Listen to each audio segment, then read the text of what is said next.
Welcome to Garden Plants with Jim Putnam. Let's talk Bayou Bliss Distylium.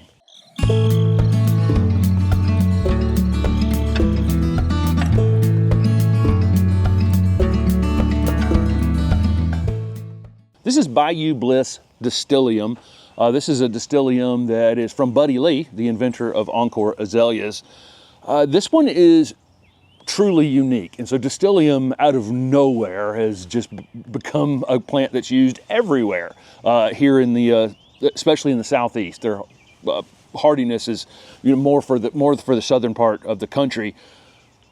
But these have kind of replaced a lot of the hollies and boxwood plantings that people do on foundations. But a lot of them, there are a ton of them out on the market. It just, again, this happened really quickly. This is a plant that people just didn't know anything about, and now there's almost not a job in Raleigh, North Carolina, where we're at, a landscape job that I see go in that doesn't include distylium. But most of them get pretty big in stature. There's some narrow upright ones now, and there's some, kind of bulky wide ones that have to be pruned quite a bit. But this one is really unique. And this, I think Buddy really knocked it out of the park with this one. It's got this really great blue-green evergreen foliage. So we're shooting this in March. So, see the leaves are on it from the winter. And then it's got this more of a spreading, arching habit. So this one can really be kept on a foundation with lower windows, or if you have a low porch, or you have a patio area where you're looking for, there's not a lot of low evergreen shrubs like this out there on the market. This one's actually been in the ground for over 3 years and has barely been pruned, and look how well behaved it is. Distylium are actually in the witch hazel family, and same as loropetalum and a few other plants that we know and love, and they get that same kind of frilly flower. It's not quite as showy by any stretch of the imagination as on other witch hazel family members, but they are interesting kind of maroonish red color that happen along the stem. We're shooting this after they just bloomed and their new growth is starting on it. So that's what you're seeing, is the transition between flowering and new growth. So these are hardy in zone 7 to 9. And then I would say that this plant's going to reach 2 to 3 feet in height, but more like 3 to 4 feet in width. As you can see, it's kind of a low, more sprawling habit that it has. Backing up to the flowers just for a second, again, I think we're going to see in time these being picked to being more and more floriferous, or more and more flowering. And I think this is one of the most flowery of them so far. Backing up a week or so ago, it was just absolutely covered in those little red frilly flowers. And I love how all of these color changes happen with this new growth is going to be a lighter green color, and it all contrasts against that older blue-green foliage really nicely.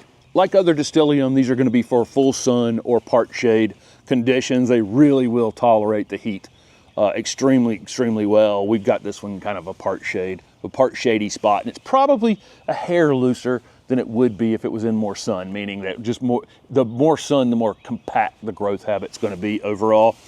Uses for Bayou Bliss, well, there are going to be a lot of them, because this could definitely be a mass planting on a slope. If you've got a slope you're trying to deal with, and it might be, I like layered slopes where we put plants that are slightly taller up a little higher on the slope and then lower and lower. So if you were going to do some sort of juniper ground cover down at the bottom, this would look good, up above it. And that blue, both have that kind of blue hue on them. Of course, this is going to be a great foundation plant. So everybody's got a spot around their foundation somewhere where they can't use anything that gets 4, 5, 6 feet tall for having to prune it all the time. This thing hasn't needed to be pruned in 3 years. It's got, it's got a couple limbs that are a little wider than the rest of the plant that I could have cut off at this point, but that's it. I mean, that's how well behaved this plant is. If we were going, I think it would also be a great looking container plant because it's got that kind of flat growth habit on it. But you would do that in a deeper south. You probably wouldn't use this as a container plant in zone 7. So zone 8B or 9, great container plant. I think one of the main reasons that distylium has kind of displaced a lot of other really commonly used foundation plants and tough ornamental, these are used, again, there's other varieties that are used for hedging and, upright narrow spaces. I think one of the reasons it's replaced them is just because of how tough these are. You plant them in, these are a plant and forget kind of plant. You get them in the ground, water them in well. Once they're established, they become very drought tolerant. It's just not a plant you're going to have to to tend to very often, unless you're buying one that doesn't necessarily fit the space it's going in, and then you're gonna have to be pruning on it all the time. So, you know, this one, this one's for low spaces, other ones for larger spaces for sure. So again, I think once this thing's in the ground and established, you're just not gonna have to do anything to it. Pruning, again, I can take off a couple wider limbs on it. You know, we typically do, if you're wanting to enjoy the flowers on it, again, this one is more floriferous than others, you would wait until just after it finishes flowering. So now in the late winter, early spring, right up through about midsummer, you could prune on this. And I would just take the crazy limbs. You're gonna get growth that comes up and then out. If you get a limb that's more vertical than anything else, you can cut that out anytime. If you get a limb that's wider than anything else, you can cut that out anytime. Really doesn't need any kind of general pruning. I probably wouldn't box it off.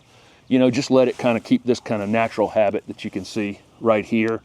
Other than that, we'll fertilize these in the late winter with an organic fertilizer. We keep it well mulched. We actually have a ground cover that we've cut back that's growing around it, so we don't even really have to mulch in this area. Just a really great low maintenance ornamental plant that can offer you 12 months out of the year. This thing looks great in the garden while maybe other things have gone to sleep around it. It kind of holds on to that space, becomes the star of the winter garden. And then, you know, as other things come up and are in and around it, it fades back into the background and comes back again in the winter when everything kind of goes away. So again, I love this Bayou Bliss Distylium. I think it's one, again, there's so many new Distylium on the market. I think this one is actually unique amongst the group.